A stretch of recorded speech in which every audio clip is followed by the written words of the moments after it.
सटाला छुइयो ना पाई सर्दी खांसी ए राजा जी, अरे खांसी ए राजा जी। का करबू तो ढोढ़िए पवार के पुअरा तापी ए राजा जी।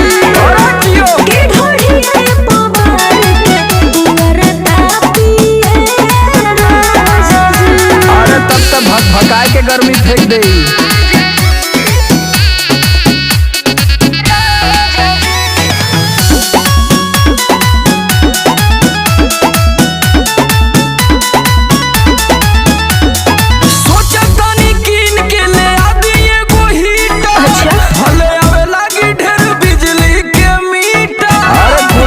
काम हो जाई। अरे वो सब के चक्कर में मत पड़ी।